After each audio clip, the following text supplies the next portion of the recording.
Olá, pessoal dos oitavos anos, tudo bem com vocês? Aqui é a professora Luciana, essa é a nossa sexta aula do terceiro bimestre e hoje nós vamos ver como se deu o processo de independência do Brasil. Por que nós falamos independência, pessoal? Porque originalmente o Brasil foi colonizado por Portugal, lá a partir de 1500, quando da chegada dos portugueses aqui, e se manteve como colônia, ou seja, dependente, tá? Não era um país, não existia soberania nacional para o Brasil até o ano de 1822, quando a independência foi proclamada pelo Dom Pedro I. Para hoje, qual será a nossa base? O livro didático e essa videoaula. O livro didático, vocês farão a leitura, após assistir a videoaula, das páginas 128 até a 131. Quem estiver sem o livro, eu colei aqui embaixo, tá? Anexei as páginas, aí vocês podem acompanhar por aqui, tá? Vocês farão uma leitura atenta deste material ou do livro didático e vai anotar no caderno os pontos mais importantes do texto, tá? Sem aquela obrigação de fazer aquele resumão, tá? Vocês vão anotar o que vocês consideram mais importante para entendimento de como foi o processo, como se deu, como que o Brasil se torna um país, né? Um Estado soberano após a proclamação da independência pelo Dom Pedro I, perdão. Depois de anotar no caderno os pontos mais importantes do texto, vocês vão copiar e responder as questões 11, 12 e 13 da página 130, 1, 2, 3, 4, 5 da página 131. Dúvidas? Nós estaremos à disposição, nós professores de História, na quinta-feira, né, no dia 24 de setembro, das 7 às 19 horas. Após terminada a tarefa, não se esqueçam de enviar ela prontinha lá no WhatsApp do professor José Aparecido até o dia 30 de setembro. Então, vamos lá? Ó. Após a volta do Dom João VI para Portugal, as medidas, né, aprovadas pelas cortes portuguesas lá, fez com que as elites brasileiras aqui no Brasil formassem 3 grupos políticos.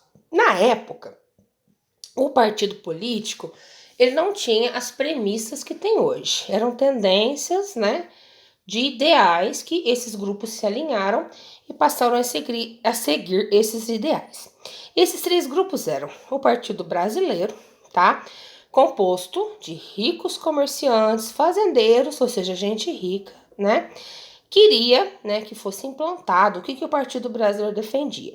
A implantação de uma monarquia dual, ou seja, com o Dom João VI governando lá em Portugal e o Dom Pedro I, né, governando aqui no Brasil. Só que o Partido Brasileiro queria que fosse mantida a autonomia do Brasil, porque eles experimentaram, né, essa galera aí que formou o Partido Brasileiro, experimentou, né, o que era ser livre para poder comercializar com vários países, quando a corte brasileira, né, o Dom João, morou aqui no Brasil, que a gente já viu várias vezes. Então eles queriam o quê? A independência do Brasil, né? No fim acabaram defendendo a independência, porém que essa independência fosse liderada pelas elites, ou seja, gente poderosa, sem a participação das camadas populares, porque eles tinham medo que aqui no Brasil os escravos se revoltassem e acontecesse uma revolta, uma rebelião, como ocorrera lá no Haiti, que nós já vimos também, né, em aulas passadas aí.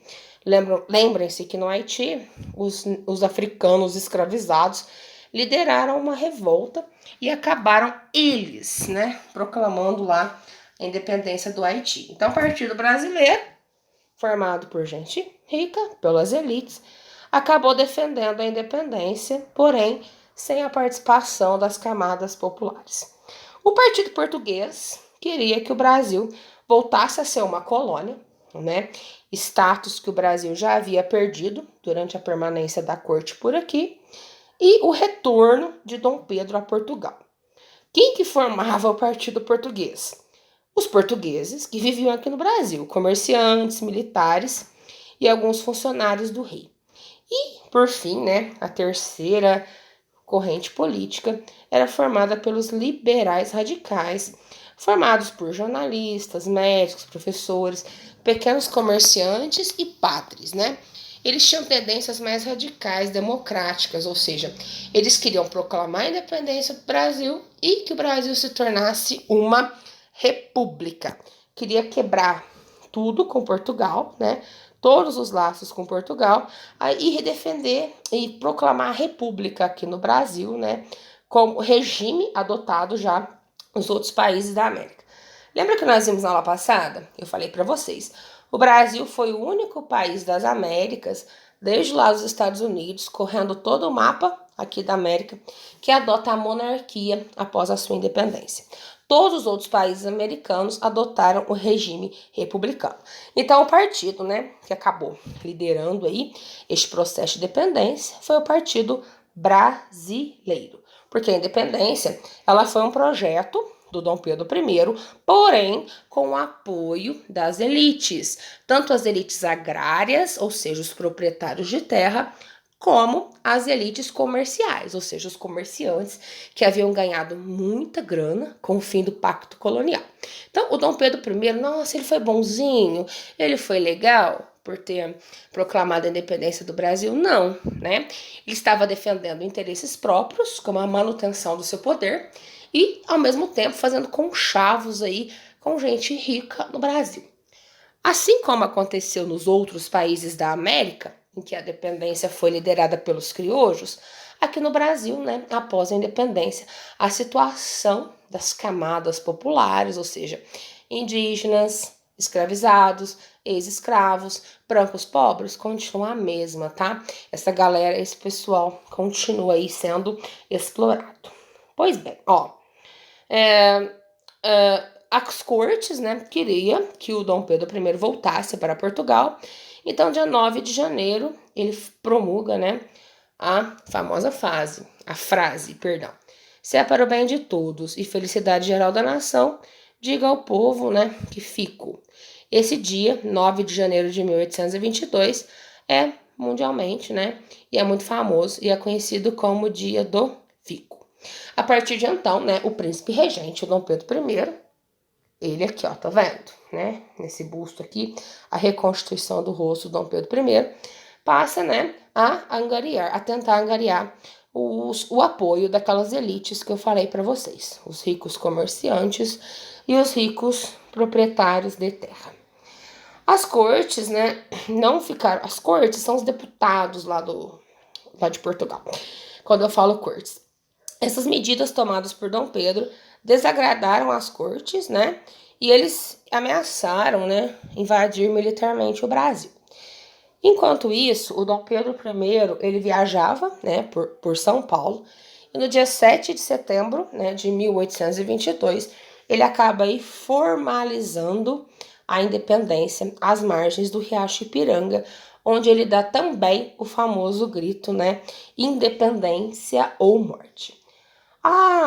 Quando a gente fala em independência do Brasil, a gente fala, nossa, todo mundo aceitou quietinho a independência do Brasil. O Brasil não teve guerra, como teve em Cuba, como teve no México, como teve nos outros países aqui da América do Sul. Não foi tão pacificamente assim, tá, pessoal, a independência do Brasil. Portugal não queria perder o Brasil, né? Portugal via no Brasil como uma fonte de renda, né? Como uma fonte quase aí sem fim de lucros. Então Portugal mandou sim, né, algumas tropas para o Brasil, que foram recebidas com hostilidade, e dentro do Brasil aqui, principalmente no Maranhão, na Bahia, né, na província Cisplatina, né, que hoje é Uruguai, mas na época fazia parte do Brasil. O que acontece? Teve sim resistência, teve algumas guerras, né, de resistência, mas por fim, né, um ano após o grito de independência, as tropas brasileiras conseguem, né, dizimar todas essas revoltas e a unidade territorial do Brasil foi concluída.